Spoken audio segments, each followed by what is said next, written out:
नमस्कार विद्यार्थी मित्रांनो, मी अमोल तळेकर स्वागत करतो आपल्या युट्यूब चॅनलवर physics bye Amol sir. Okay बाळांनो, बघा रे, आपण सेकंड चॅप्टरची थिअरी कव्हर केलेली होती. त्याच्या सगळ्या नोट्स पण तुम्हाला दिलेल्या आहेत. ओके बाळांनो, अभ्यास करायचा होता, रिवाइज करायचं होतं त्याला. आणि आज आपण बघणार त्या समोरचे एमसीक्यूज, चॅप्टर मधले एमसीक्यूज आणि न्यूमेरिकल्स.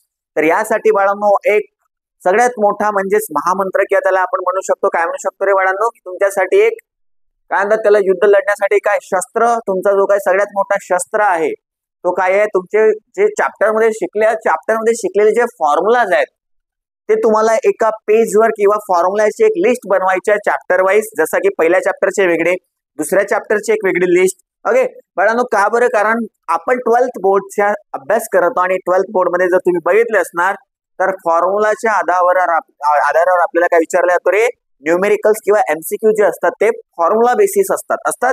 तर बाळांनो, तुम्हाला फॉर्म्युला जे ते तुमचा काय असणार आहे, मग सगळ्यात मोठा तुमचा जो शस्त्र आहे तो तुमचे चॅप्टर मध्ये शिकलेले जे फॉर्म्युलाज आहेत बाळांनो, छोट्यातले छोटे किंवा मोठ्यातले मोठे जे काही इक्वेशन फॉर्म्युले आपण शिकलो ते तुम्हाला लिहून ठेवायचे आहेत, तेच आपल्याला कामात येणार आहे. ओके चला बाळांनो, तर एमसीक्यू चालू करतो. अरे चॅप्टर नंबर 2 चे काय आहेत बाळांनो, बघा रे, पहिला एमसीक्यू काय म्हणत आहे रे, a hydraulic lift is design to lift heavy object of maximum mass. किती आहे बाळांनो, मास किती दिला रे आपल्याला, तर डाटा मध्ये लिहिलो बाळांनो, समजा मी समजावून सांगतो. ओके तर किती दिलाय, mass is equal to 2000 kg आहे बाळांनो. सर नो, हो सर दिलेला आहे. The area of cross section of piston carrying the load, ज्या पिस्टनवर लोड आहे त्या पिस्टनचा एरिया आपल्याला दिलेला आहे. तर एरिया इज इक्वल टू किती दिलाय बाळांनो, बोला रे, 2.25 into 10 to the power -2 metre square दिलेला आहे. ओके तर म्हणत काय बाळांनो, what is the maximum pressure the piston would have to bear. म्हणजेच बाळांनो, पिस्टनवर जर एवढा मास आहे किंवा एवढा लोड देतो आपण, एरिया एवढा आहे पिस्टनचा, तर प्रेशर किती राहणार मग ते विचारलाय. टू फाइंड, काढायचं काय बाळांनो आपल्याला, तर प्रेशर काढायचं, म्हणजे pressure is equal to question mark. Okay आणि आपल्याला हे 4 ऑप्शन दिलेले आहेत बाळांनो. ओके 4 पैकी एक सिलेक्ट करायचं. जेव्हा एमसीक्यू सोडवणार तेव्हा तुम्हाला असं डाटा टू फाइंड लिहिण्याची आवश्यकता नाही आहे. मी बस तुम्हाला एमसीक्यू ला न्यूमेरिकलच्या फॉर्मॅट मध्ये विचारलं बाळांनो, तर कसं सॉल्व्ह करणार तर बघा. ओके चला, तर आपल्याला माहित आहे बाळांनो, वी नो दॅट, काय माहित आहे रे, प्रेशर काढायचं आहे. तर प्रेशरचा फॉर्म्युला बाळांनो, प्रेशर इज इक्वल टू काय होते, फोर्स अपॉन एरिया होते. एरिया दिलेला आहे, फोर्स दिलाय का बाळांनो, नाही. तर पिस्टनवर किती मास ठेवलेला आहे रे, 2000 kg, 2000 किलो मास ठेवलाय पिस्टनवर. आणि त्या मास मुळे येणारा फोर्स म्हणजे काय रे, तर मास इंटू ग्रॅव्हिटी, म्हणजे काय होणार, त्या पिस्टन येणारा फोर्स येणार. तर फोर्सला काय लिहू शकतो मग, mass into gravity divided by काय रे, एरिया. हा काय झाला बाळांनो, प्रेशर. तर लिहा बाळांनो इथे आणि कॅल्क्युलेट करा, संपला. काय मग, प्रेशर इज इक्वल टू, चलो प्यारे बच्चो, मास किती दिला रे, 2000, तर 2000 इंटू ग्रॅव्हिटी किती घ्यायची बाळांनो, 9.8. मी डायरेक्टली 10 घेतलो. 9.8 ला मी काय घेतलं रे, त्याची राउंड ऑफ व्हॅल्यू घेतली 10.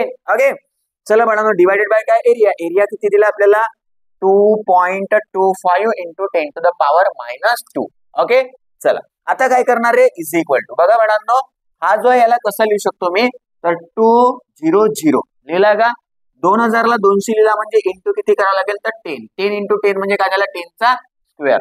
ठीक आहे, डिवाइड मध्ये काय बाळांनो, बघा याला कसा लिहितो, तर 225 लिहिला. बघा 2.25 ला मी 225 लिहितो, म्हणजे डेसिमल पॉईंट इथे होता, इथे गेला, तर इंटू काय करावं लागेल, 10 to the power -2.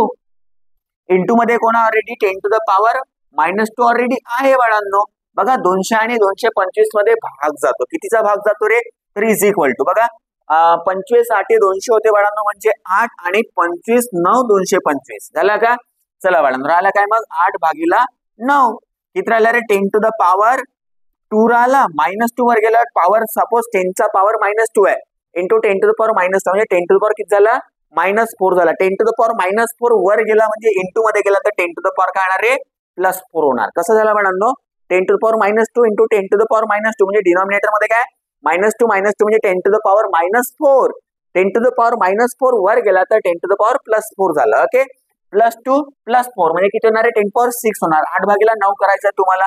ठीक आहे, आता 8 भागीला 9 नाही जमून राहिलं तुम्हाला, तुम्ही काय करणार मग, 80 भागीला 9 करणार. तर 80 भागीला 9, इथला 10 चा एक इथे गेला, तुम्ही दिला, इथला पॉवर 1 कमी झाला, इथला 1 कमी झाला, राहिले किती मग, 10 to the power 1 into 10 to the power 4. 10 to the power 1 into 10 to the power 4 म्हणजे किती होणार आहे, 10 to the power 5 होणार. Yes or no? हो सर. 80 भागीला 9 करायचं बाळांनो इज इक्वल टू, किंवा एक काम करा 6 राहू द्या आणि याला भाग द्या. एक काम करा सोपी भाषेमध्ये असं किचकट करण्यापेक्षा बाळांनो 8 भागीला 9 चा भागाकार करू. 2 आणि 4 किती झाले तर 10 टू द पॉवर 6. तर चला 8 भागीला 9 इथे करून दाखवतो. 8 भागीला 9 किती होणार आहे? शून्याने भाग द्यावा लागेल तर 0. ओके. राहिले किती? 8. आता 0 देणार, एक 0 घेणार. ओके बाळांनो लावा. किती होणार आहे? 8 चा भाग जातो 8 9 72. बाळांनो राहिले किती? पुन्हा 8 राहिले, पुन्हा 0 घेणार तर 8 9 72 म्हणजे 0.88 येतच राहणार तो. तर 0.88 इंटू 10 टू द पॉवर 6. काय आहे बाळांनो? हा प्रेशर आहे. प्रेशर कशामध्ये राहणार आहे? न्यूटन पर मीटर स्क्वेअर किंवा पास्कल. तर न्यूटन पर मीटर स्क्वेअर किंवा पास्कल मध्ये राहणार. बाळांनो हा ऑप्शन चेक करा आहे का आपल्याकडे. तर 4 ऑप्शन दिलेले आपल्याला बघा. पहिला, दुसरा, तिसरा आणि चौथा. पहिला ऑप्शन काय रे? 0.87 इंटू 10 टू पॉवर किती? 6. बघा 0.88 इंटू 10 टू पॉवर 6 आहे की नाही आहे? हो सर. दुसरा ऑप्शन काय? 0.5 आहे. 0.5 येत आहे का आपला? नाही. म्हणजे हा दुसरा ऑप्शन कॅन्सल झाला. राहिला काय बाळांनो? 0.4 आहे का? नाही. तर हा पण काय झाला? कॅन्सल. त्याच्यानंतर बाळांनो 0.3 आहे का रे? नाही. तर पहिले 3 सॉरी दुसरे हे जे आहे बी, सी आणि डी हे रॉंग आन्सर झाले आपले. तर बरोबर कोणतं आहे मग? 0.88 इज नियरली इक्वल टू किती आहे? 0.87 आहे का? इंटू 10 टू द पॉवर 6 झाला बाळांनो. This is your correct option. Okay. त्यानंतर नेक्स्ट एमसीक्यू. चला बाळांनो त्यानंतर आपला नेक्स्ट एमसीक्यू आहे एमसीक्यू नंबर 2. काय म्हणताय बाळांनो? 2 कॅपिलरी ट्यूब्स. ओके बाळांनो शिकवलंय कॅपिलरी ट्यूब. हो sir. 2 capillary tubes of radii. Radii किती दिलाय बाळांनो दोघांची? तर पहिल्याची आहे 0.3 सेंटीमीटर आणि दुसऱ्याची किती आहे बाळांनो? 0.6 centimetre. Are dip in the same liquid. दोन्ही ट्यूबला कुठे डीप करायचं आहे? सेम लिक्विड मध्ये डीप करायचं. Okay. The ratio of heights through which the liquid will rise in the tubes is. म्हणजे हाईटचा रेशिओ काढायचा आहे बाळांनो. म्हणजे राईज किती झाला व लिक्विडची लेवल ते आपल्याला काढायचं. त्याचा रेशिओ काढायचा 2 ट्यूब साठी. आपल्याला दिलं काय? पहिली कॅपिलरी ट्यूब पहिल्या ट्यूबच्या रेडियसला R1 म्हणतो. R1 इज इक्वल टू किती दिलाय बाळांनो? 0.3 सेंटीमीटर आहे. Yes or no? हो सर.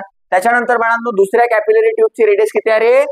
0.6 आहे. तर R2 is equal to 0.6 centimetre. Okay.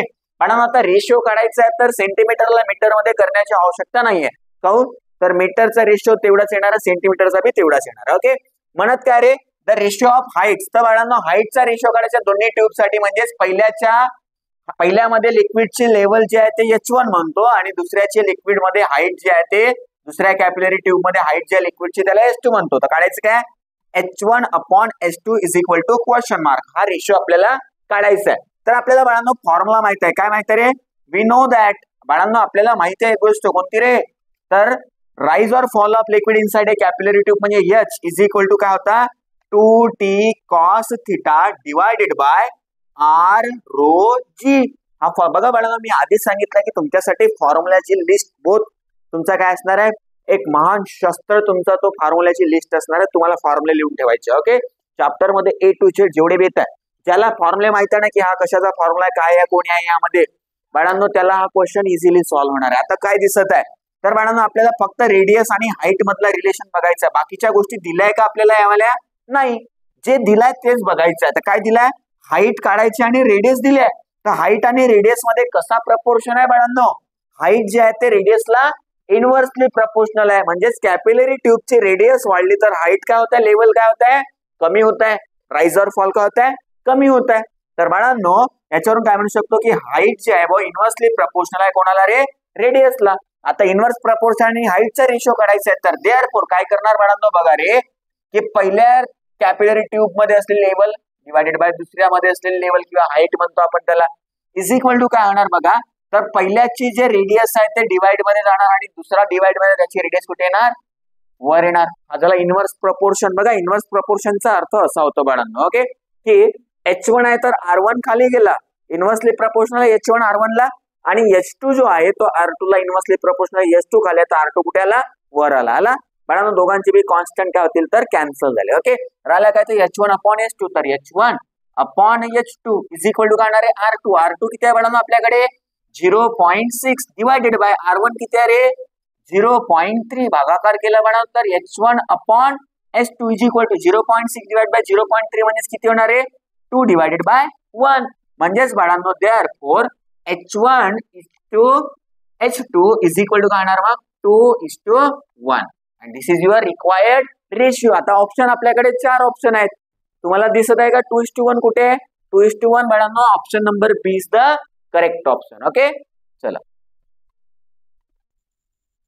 चला बाळांनो त्यानंतर आपला नेक्स्ट एमसीक्यू आहे MCQ number 3 okay chapter number 2 चा काय म्हणत आहे the energy stored in a soap bubble of diameter 6 centimetre बाळांनो डायमीटर म्हणजे डी इज इक्वल टू किती दिला रे 6 सेंटीमीटर तर इम्प्लाइज दॅट याच्याकडून रेडियस किती होणार सोप बबलची तर 3 centimetre is equal to 3 into 10 to the power -2 metre radius काढली आपण मीटर मध्ये ओके बघा बाळांनो रेडियस काढली कशामध्ये तर मीटर मध्ये ओके नंतर काय म्हणता अँड टी म्हणजे काय होते बाळांनो सरफेस टेन्शन तर टी इज इक्वल टू किती दिला रे 0.04 न्यूटन पर मीटर तर बाळांनो आपल्याला काढायचं काय energy stored in a soap bubble मध्ये एनर्जी किती स्टोर केलेली आहे किंवा एनर्जी किती आहे बघ ते आपल्याला काढायचं तर आपल्याला माहित आहे बाळांनो वी नो दॅट काय माहित आहे रे वी नो दॅट बाळांनो आपल्याला माहित आहे surface energy is equal to काय रे सरफेस टेन्शन इंटू डीए बघा बाळांनो मी शिकवलं होता 2 मार्क्स साठी इम्पॉर्टंट आहे म्हटलं होता हा रिलेशन सरफेस एनर्जी आणि सरफेस टेन्शन मधला रिलेशन काढून दिला होता surface energy is equal to surface tension into change in area असं काय बोललो होतो बाळांनो तर बघा रे आता होत काय तर बबल कोणता आहे बाळांनो सोप बबल आणि सोप बबल साठी एरिया जो आहे तो डबल होणार कसं होणार तर बघा या फॉर्म्युल्यावरून surface tension is equal to काय होणार आहे surface energy divided by change in area होणार but surface tension soap bubble साठी किती राहतो म्हटला होता सरफेस टेन्शनचा कन्सेप्ट शिकवला होता तेव्हा हिट 1/2 राहते तर बाळांनो सरफेस एनर्जीचा फॉर्म्युला काय होणार मग डीए सोबत किती आला 2 आला तर 2 into काय होणार बाळांनो डीए किंवा 2 डीए बघा या फॉर्म्युल्यावरून बघा सरफेस टेन्शन किती असते अर्धा असते की नसते तर सरफेस एनर्जी काय होणार डबल होणार बघा काय होणार बाळांनो सरफेस टेन्शन अर्धा आहे तर सरफेस एनर्जी काय होणार डबल होणार 2 इकडे येणार येस ऑर नो तर 2 डीए इकडे आला टी इंटू 2 डीए म्हणजेच काय आला रे सरफेस एनर्जी हा इक्वेशन म्हणला बाळांनो चला याला मिटवतो आता तर सोप बबल साठी हा झाला आता करणार काय तर surface energy is equal to T किती आपल्याकडे सरफेस टेन्शन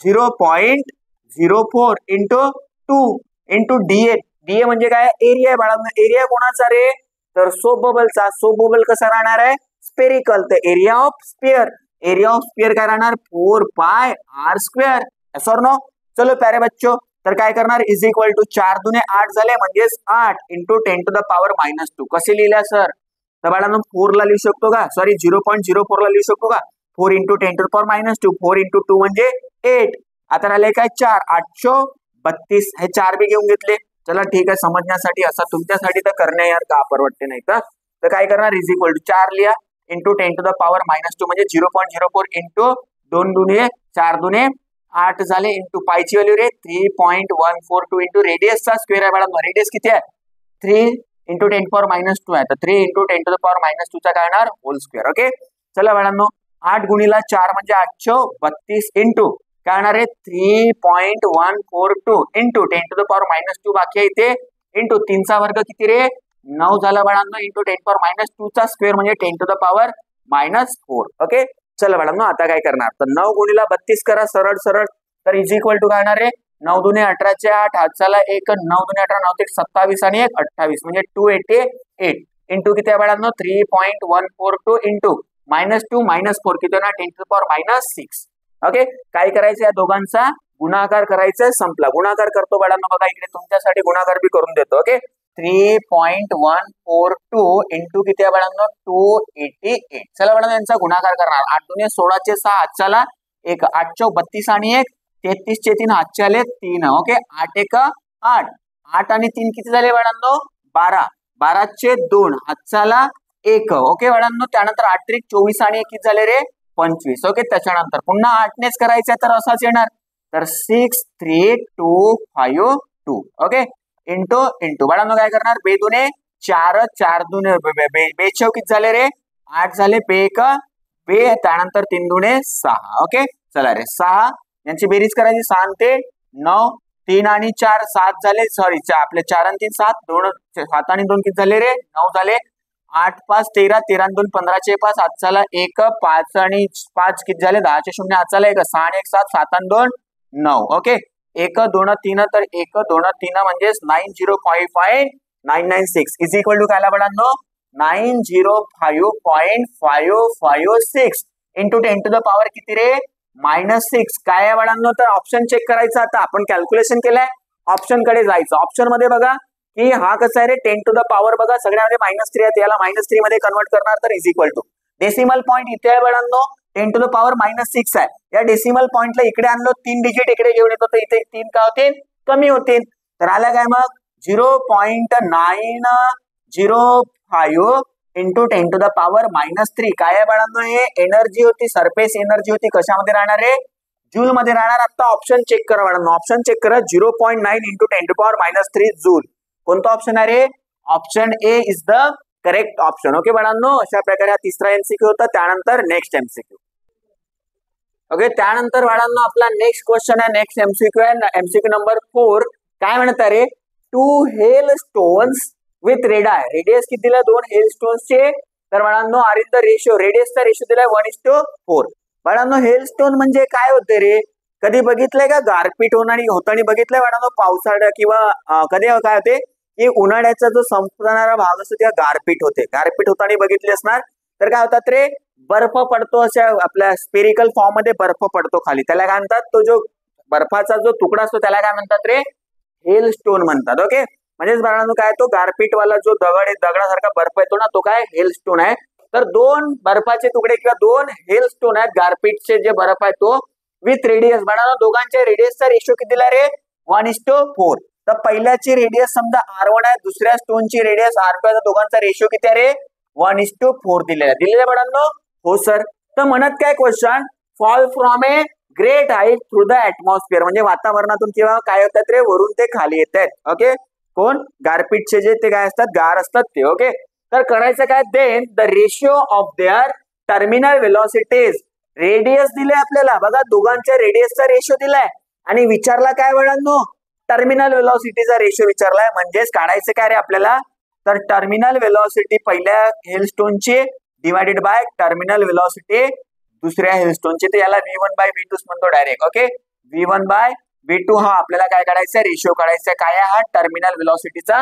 रेशिओ आहे बाळांनो बघा क्वेश्चनला सॉल्व्ह कसं करायचं आपल्याला दिलं काय रे रेडियसचा रेशिओ दिलेला आहे विचारला काय टर्मिनल व्हेलॉसिटी तर जे दिलेलं आहे त्याच्यावरून जे पाहिजे ते कसं काढणार तर या दोघांमधला रिलेशन समजायला पाहिजे आपल्याला सर नो आणि बाळांनो तुम्हाला आताच सांगितलं तुमच्या सगळ्यात मोठा शस्त्र काय आहे रे तुमचे फॉर्म्युले तर कोणता फॉर्म्युला माहित पाहिजे सर तर वी नो दॅट बाळांनो काय माहित आपल्याला सांगा लवकर टर्मिनल व्हेलॉसिटीचा फॉर्म्युला तर terminal velocity is equal to formula असतो रे 2/9 इंटू मध्ये काय असते रे r²g in bracket rho minus sigma divided by eta बघा मॅडम आम्ही 3 मार्क्सचा एक डेरिव्हेशन सॉल्व्ह करून दिला होता टर्मिनल व्हेलॉसिटीचा आणि हा फॉर्म्युला काढून दिला होता सर नो तर बघायचं काय आहे रेडियस दिली आपल्याला टर्मिनल व्हेलॉसिटी काढायची तर टर्मिनल व्हेलॉसिटी आणि रेडियस मध्ये काय रिलेशन आहे रे बिलकुल अमोरा समोर आहे म्हणजे डायरेक्ट प्रपोर्शन जर एका खाली एक असता तर म्हणजे VT इकडे R इथे असता तर रिलेशन कोणता राहिला असता इनवर्स प्रपोर्शन पण बाळांनो टर्मिनल व्हेलॉसिटी आणि रेडियस एकमेकांच्या अमोरा समोर आहे ओके म्हणजे दोघांमध्ये काय प्रपोर्शन आहे डायरेक्ट प्रपोर्शन आहे म्हणजेच बाळांनो टर्मिनल व्हेलॉसिटी जे आहे ते डायरेक्टली प्रपोर्शनल आहे कोणाला रे रेडियस आहे का काय आहे रेडियसचा स्क्वेअर तर टर्मिनल व्हेलॉसिटी कशी आहे डायरेक्टली प्रपोर्शनल आहे कोणाला या फॉर्म्युलावरून बघा याला बी सोडा यांना बी सोडा बघा जी ला बी सोडा बाळांनो राहिला का टर्मिनल व्हेलॉसिटी आणि r² मध्ये डायरेक्ट प्रपोर्शन आहे तर terminal velocity directly proportional to the r². Okay बाळांनो पहिल्याची व्हेलॉसिटी आहे समजा v1 आहे तर r1 च्या स्क्वेअरला डायरेक्टली प्रपोर्शनल राहणार आणि v2 जे आहे ते डायरेक्टली प्रपोर्शनल राहणार आहे r2 च्या स्क्वेअरला बाळांनो दोघांचा रेशिओ घ्या बरं तर काय होणार आहे इथे इज इक्वल टू लिहितो इथे k कॉन्स्टंट घेतला इथे इज इक्वल टू लिहितो इथे बी k कॉन्स्टंट घेतला तर v1/v2 k काय झाले कॅन्सल तर v1/v2 इज इक्वल टू काय राहिला बाळांनो r1² divided by r2² is equal to r1 चा स्क्वेअर म्हणजे बघा r1 किती आहे रे 1 आहे r2 किती आहे 4 तर 1 चा स्क्वेअर 1 डिवाइड बाय 4 चा स्क्वेअर किती होणार आहे 16 तर v1/v2 काय झाला मग 1/16 तर therefore v1:v2 is equal to काय होणार आहे 1:16 बाळांनो हा काय तुमचा फायनल आन्सर आहे ओके चला कोणता ऑप्शन आहे बाळांनो ऑप्शन चेक करा रे तर ऑप्शन मध्ये बघा 1:16 कुठे दिसत आहे तुम्हाला पहिला बघा 1:2, 1:12, 1:16 म्हणजे तुमचा option C is the correct option. आणि हा कोणता एमसीक्यू? तर एमसीक्यू नंबर 4. ओके, त्यानंतर शेवटचा एमसीक्यू आहे बाळांनो, एमसीक्यू नंबर 5. ओके, त्यानंतर बाळांनो आपला रे शेवटचा एमसीक्यू आहे चॅप्टर नंबर 2 चा टेक्स्ट बुक मधला. काय म्हणतो रे? In Bernoulli's theorem which of the following is constant. म्हणजेच बर्नॉलिस थेरम मध्ये बाळांनो कोण कॉन्स्टंट आहे? तर ऑप्शन दिले 4 option: linear momentum, angular momentum, mass आणि चौथा ऑप्शन काय तर एनर्जी. तर बाळांनो बघा, मी बर्नॉलिस प्रिन्सिपल जेव्हा शिकवला होता तेव्हा आपण एक इक्वेशन काढला. तर बर्नॉलिस इक्वेशन काय होता बाळांनो? P1 plus half rho V1 square plus H1 rho G is equal to काय लिहिलं होतं बाळांनो? P2 plus half rho V2 square plus H2 rho G होता का बाळांनो असा? यालाच आपण असं लिहिलं होतं रे, P plus half rho V square plus H rho G is equal to काय होता बाळांनो? कॉन्स्टंट. मग कॉन्स्टंट कोण आहे बर्नॉलिस थेरम मध्ये? तर हाय. आणि यांना काहीतरी म्हटलं होतं आपण, काय म्हटलं होतं? P म्हणजे प्रेशर एनर्जी म्हटलं होतं बाळांनो, प्रेशर एनर्जी. बाळांनो हा काय होता रे? याला काहीतरी म्हटलं होतं, सांगितलं बी होतं, समजून काय होतं रे?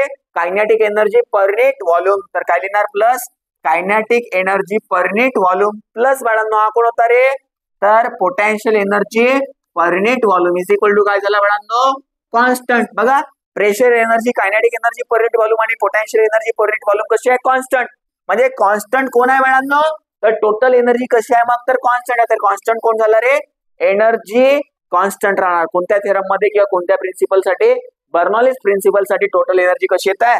कॉन्स्टंट. आणि हा थेरोटिकल मध्ये शिकवलेला पोर्शन होता बाळांनो. ओके, तर option D is your correct option. आणि अशा प्रकारे बाळांनो आपण सेकंड चॅप्टरचे 5 चे 5 एमसीक्यूज आपण या व्हिडिओमध्ये कव्हर केलेले आहेत. आणि बाळांनो पुन्हा एकदा सांगत आहो रे, ओके, तुम्हाला सगळ्या आधी चॅप्टरचे कन्सेप्च्युअल किंवा थेरटिकल व्हिडिओज आहेत ते बघितल्यानंतर सगळे फॉर्म्युलाज लिहायचे होते. फॉर्म्युलाज लिहिल्यानंतर तुमच्यासाठी एमसीक्यू आणि न्यूमेरिकल जे आहेत ना बाळांनो एकदम सोपी होऊन जाणार. ओके, कारण त्याच्याच आधारावर आणि त्याच कन्सेप्टच्या आधारावर आपण सॉल्व्ह करतो एमसीक्यूज आणि न्यूमेरिकल्स. ओके, तर याच्या नंतरच्या नेक्स्ट लेक्चर मध्ये आपण घेऊन येणार आहोत या चॅप्टरचे न्यूमेरिकल्स. आणि बाळांनो त्यानंतर आपण भरपूर काही गोष्टी बघणार आहोत. चला तर थँक्यू सो मच.